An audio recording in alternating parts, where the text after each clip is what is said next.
because Okay, we're about to go with the members of the House because there's a lot we've been waiting for so long, no? Inalok Can lang you po wrap yung up? doctrine sa case. Ang last na lang yung Section 5. Sa Section 5, yung bang pag-share, pagla-like, pagko-comment, can that be considered also as crime? Sabi diyan, hindi. Yung ruling sa Dicini case, hindi. Yun lang original author. Kaya, so makikita natin dito yung pagbabalance talaga ng Supreme Court dun sa freedom of expression at dun din sa mga nagiging biktima ng malicious na mga defamatory imputation. Yun na lang siguro muna. Thank you po, Mr. Chair. Thank you so much, Attorney Ricky Tumotorgo. So we'll now proceed to the interpellation of the members of this Congress. But before I recognize Congressman...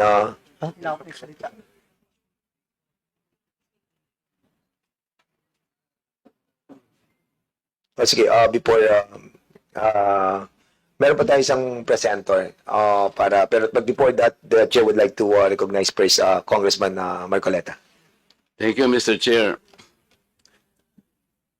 Anong pangalan ng gano'n niya? Attorney yan? Brother,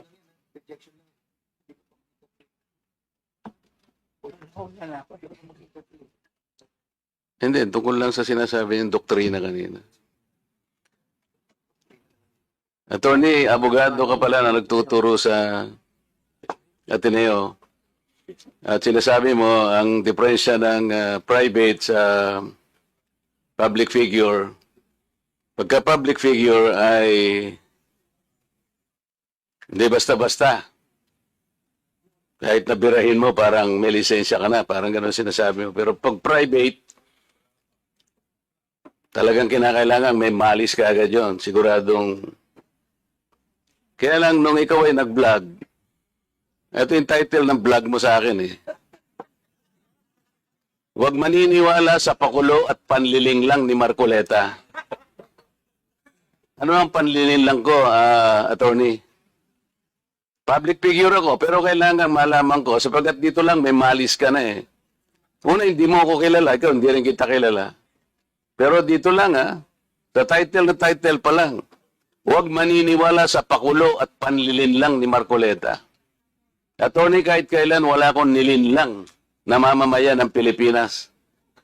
Wala kang karapatan na akusahan mo ako ng ganito. Kung ang pinag-uusapan ay gusto mo lang ma-informahan ang mga nagpa-follow sa iyo kung sino-sinong maraming nagpa-follow.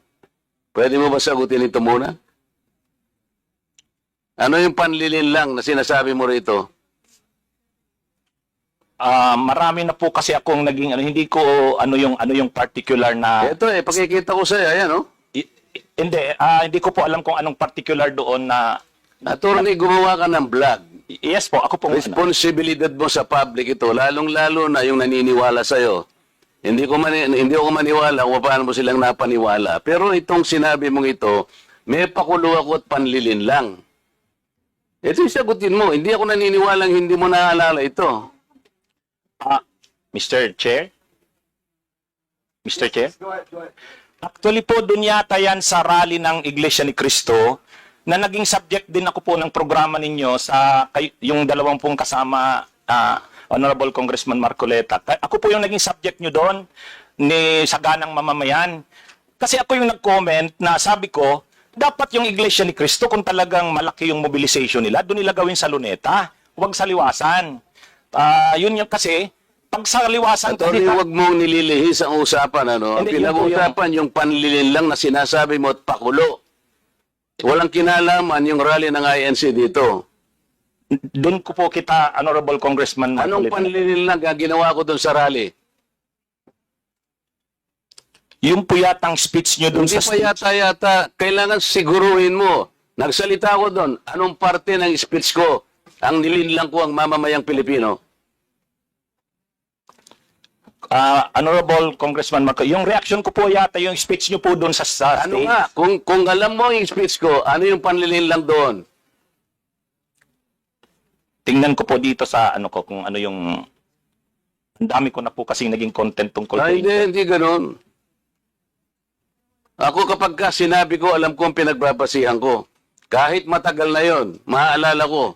Pag nilinlang ako ng isang tao, alam ko, problema sa inyo, hindi ko nilalahat ang vloggers, ano? Ako, hindi ko minamasama yung vlogs. Yan ay part ng ating free speech. Expression. At yan ay ginagaranti ng ating saligang batas. Totoo naman na kapag ka public figures, hindi dapat balat sibuyas. Hindi kagaya ng balat sibuyas ni Kong Barbers, alam ko yan. Pero hindi nangangahulugan. Kailangan i-establish ninyo. I-establish mo. Ikaw ay abogado pa rin, kagaya na sinasabi mo, nagtuturo ka pa sa isang reputableng institusyon. At pagkatapos, tinatanong ko lang ngayon, ikaw ang nagbablog, oh. Basta po tungkol po talaga yung naging topic ko po kayo tungkol dun sa rally ng Ano ANC. nga yung sinabi ko sa rally na nanilang ako ng Pilipino? Wala ka man lang maisip? Ito yung uri mo na hindi kailangan talagang nagbablog eh. Nami-mislead mo yung mga tao, nililin lang mo yung mga tao. Ang dahilan ay hindi mo man lang masabi kung ano yung aking mga panlilin lang na sinasabi mo rito. Pakulo at panlilin lang. Hindi ganyan yung mga vloggers na kilala ko. Yung mga vloggers umaatake rin sa akin, pero hindi ako balat sibuyas. Sapagkat may basihan ang kanilang sinasabi. Yung pinag-uusapan siguro namin dito. Gusto nila niyang tingnan siguro kung ano yung mga seats ng mga aming pinag-uusapan dito. Hindi ako balat sibuyas, pero ito, wala akong makitang panlilin lang na ginawa ko sa ating mamamayan. Ikaw, ang lakas ng loob mo na mag-vlog. Abogado ka pa naman. O ano? Gusto, panoorin ko po mamaya itong ano, kung ano Ayun yung ang hirap sa atin, Mr. Chair eh. ano po kasi, Isip-isipin mo, bigla ka na lang gagawa ng isang vlog na ngayon ay tatanungin kita ng diretso, wala ka man lang masabi, kahit isang panlilin lang. At ang inaakala mo, baka sakaling no sa rally. maraming, Ibig mo sabihin, naharap ako sa rallyng pagkalaki-laki para manlilang lang ako ng mamamayang Pilipino? Hindi ka karapat dapat na abogado eh. Hindi ka dapat magturo sa Ateneo. Sinasabi ko sa iyo ngayon. Ako hindi ko inaukusahan ng mga vloggers. Kahit masasakit ang sinasabi nila, ngunit merong basihan. Meron silang pinagmumulan na basihan. Kamukha nung isang vlogger, Mr. Chair.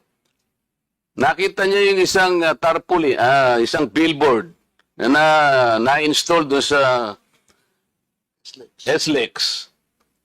Isang female vlogger, Mr. Chair, na napanood ko. Itong si Marcoleta kanya, walang kahihiyan ito ha. Tanga pala eh. At kinahihiya na rin siya ng mga kapatid niya sa Iglesia ni Cristo. Sapagkat, akalain mong gagawa siya ng billboard, isasama niya kanya si Pastor Kibuloy. Hindi ba niya alam na si Pastor Kibuloy ay ganyan. So, kinakailangan, Mr. Chair, na sagutin ko. Ang pagkakasabi ko lang po na sagutin ko, miss ka ako, hindi kita kilala, pero medyo nasaktan lang ako, pero nandun na lang, pagpapasensya na kita, sapagat ako ay public figure. Kung ako lang ang ginanito mo, okay lang eh. Kaya lang kita sasagutin sapagkat yung mga nakikinig sa'yo, baka malin lang mo. Baka sila'y mailigaw mo sa paniwala na ako nga ang gumawa ng billboard na yan. So ipinaliwanag ko, Mr. Chair, hindi ako ang gumawa ng billboard na yan. Nakita ko na lamang po na biglang kasama po ako ron. At hindi naman po ipinaalam sa akin nung gumawa. Siguro po dahil si Pastor Kibuloy po ay tumatakbo ring isang senador, inakala niya sigurong magiging maganda rin para sa kanya kung kami po'y magkasama. Ako naman po, wala namang magagawa tungkol doon. Pero hindi ko na po, wala na po akong reaksyon sapagkat public figure nga po ako eh. Lahat kami ay tatamaan. Ito nga po yung napakagandang pagkakasalita po sa Korte Suprema eh. Mr. Chair, basahin ko lang, maliit lang po ito. The interest of society, ito po yung United States versus Bustos. The interest of society and the maintenance of good government demand a full discussion of public affairs.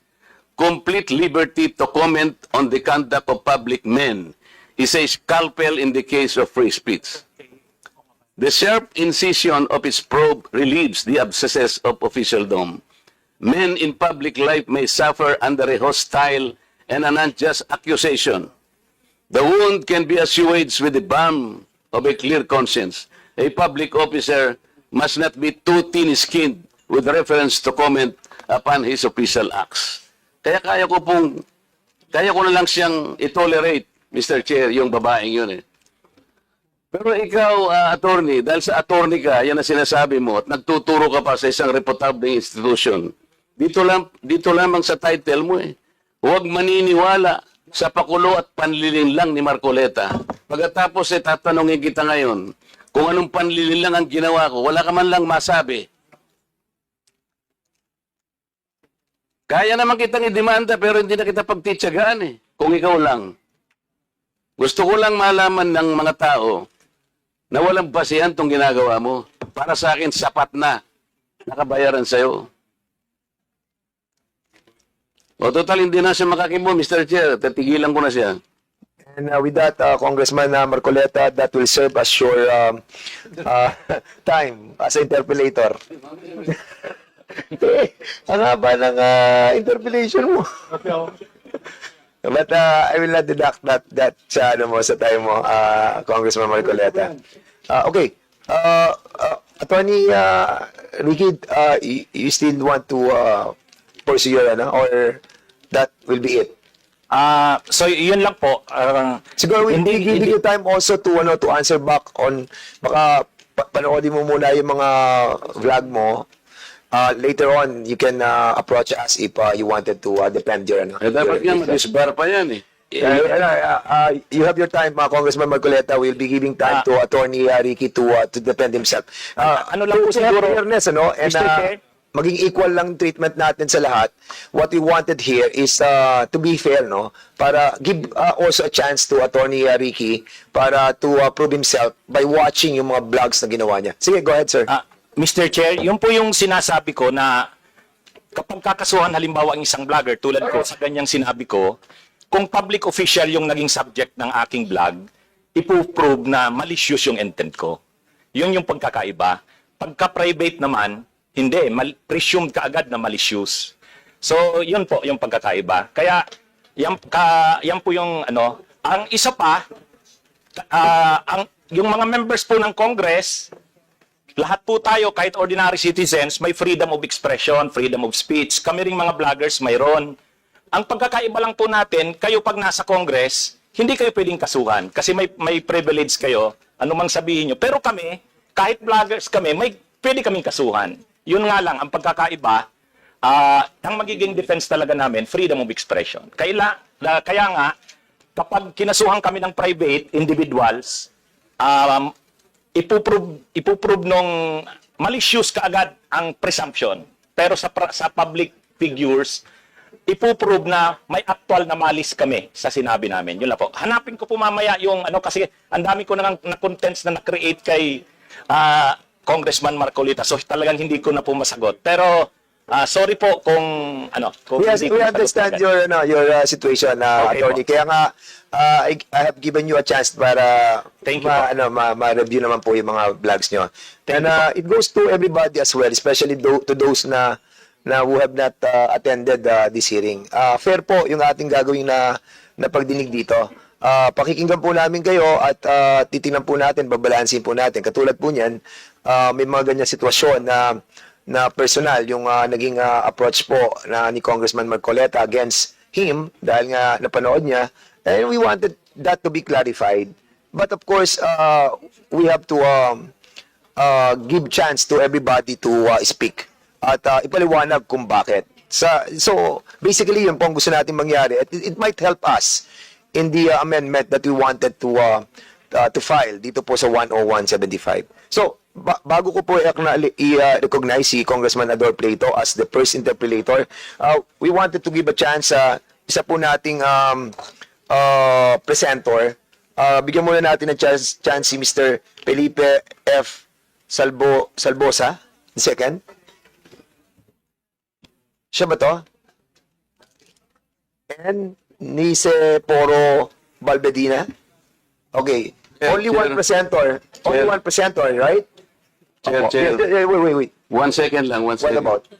Yung sinasabi niyan sa INC, 3 months ago pa yung post niya. Sige, mamaya na yan. We will be giving you a chance. For the record lang, for the record. Okay. We'll be giving you a chance on your time as an interpreter. After all, pangatlo po